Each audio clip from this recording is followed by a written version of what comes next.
लक्षवेधी क्रमांक 7 order of the day प्रमाणे कामकाज करून घेऊया। अध्यक्ष महोदय, महाराष्ट्र सरकारी संस्था कायदा 1960 चे कलम 6 नुसार कोणतीही सहकारी संस्था नोंदवताना व त्या संस्थेचे सभासद हे एकाच कुटुंबातील नसावे व ते सभासद त्याच संस्थेच्या कार्यक्षेत्रातील त्या गावचे रहिवासी असले पाहिजेत।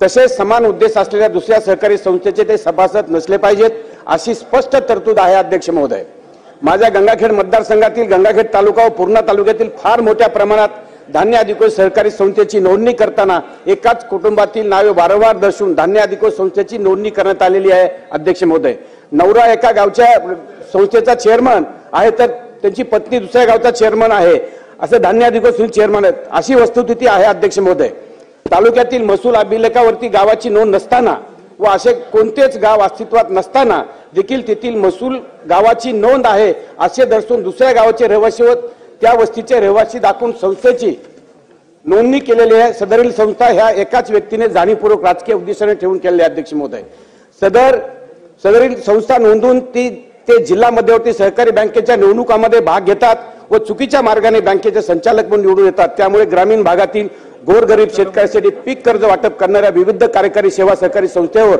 अन्याय होत आहे। अशी संस्था आपण रद्द करणार आहात का? आणि जर कायद्याचे उल्लंघन करून अशा संस्था नोंदवल्या असतील त्यांच्या विरोधामध्ये मग ते असतील किंवा रिटायरमेंट झाले असतील त्यांच्यावर आपण फौजदारी गुन्हे दाखल करणार का? अशा जर खोट्या माहिती आधारे संस्थेची नोंदणी झालेली असेल तर महाराष्ट्र सरकारी संस्थेचे कलम 21A नुसार अशा संस्थेची नोंदणी रद्द करण्याचे सर्व अधिकार विभागीय सहनिबंधक सहकारी संस्था यांना बहाल करण्यात आलेले आहेत, परंतु ते कोणतीही कारवाई करत दिसत नाहीत। तरी मंत्री महोदय, विभागीय सहनिबंधक यांना आपण 21A प्रमाणे संस्था रद्द करण्यासाठी आपण तसे निर्देश देणार आहात का? मंत्री महोदय, यांना निवेदन आहे की संस्थेची नोंदणी चुकीच्या कागदपत्र आधारित झालेली आढळून आली नाही। प्रश्न थेट विचारा गुट्टेदार, तो डायरेक्ट प्रश्न विचारा तुमचा। प्रश्न थेट वाचून दाखवता येणार नाही, नाहीतर तुम्ही पटलावर ठेवा, तुम्हाला छापील उत्तर मिळेल। धान्य अधिकोष सहकारी संस्थेच्या नोंदणी केवळ राजकीय उद्देश ठेवून निवडणुकीत भाग घेण्यासाठी करण्यात आले आहेत। अध्यक्ष महोदय, संस्थेची नोंदणीमुळे ग्रामीण भागातील गोरगरीब शेतकऱ्याचे काम करणाऱ्या विविध कार्यकारी सेवा संस्था व सहकारी संस्थेचे व पर्यायाने संपूर्ण सहकार क्षेत्र अस्तित्व धोक्यात आलेले आहे। जर खरंच सहकार क्षेत्र आपल्या ग्रामीण भागात रुजवायचं असेल तर अशा बोगस खोट्या संस्थेवर आपण कारवाई करणार का, असा माझा सवाल आहे। अध्यक्ष महोदय, तसे बसा एक मिनिट सर।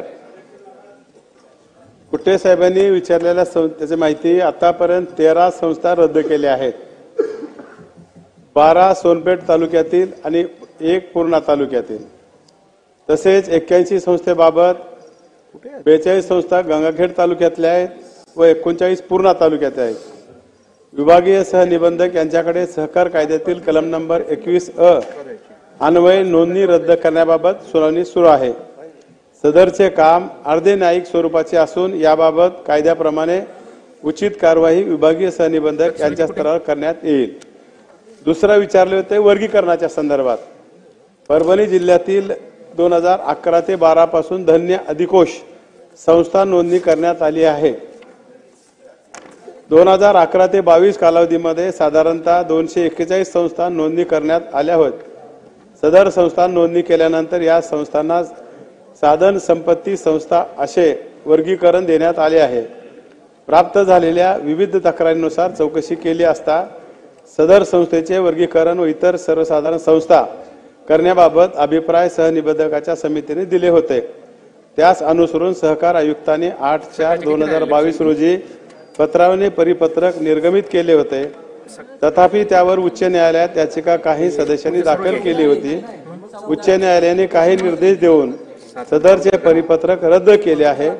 उच्च न्यायालयाने दिलेल्या निर्देशानुसार कलम नंबर 12 अन्वये अशा एकूण 197 संस्थांना सहाय्यक निबंधकांनी नोटीस दिल्या आहेत। सदर कायद्यान्वये संस्थांना उत्तर देण्यासाठी 60 दिवसाचा कालावधी दिला आहे। तो आता संपल्यानंतर सदर कारवाई कायद्याची योग्य ते कारवाई करण्यात सहाय्यक निबंधक यांना आदेश देण्यात येतील। दुसरा विचारलं होते काय म्हणायचे का गुट्टे साहेब?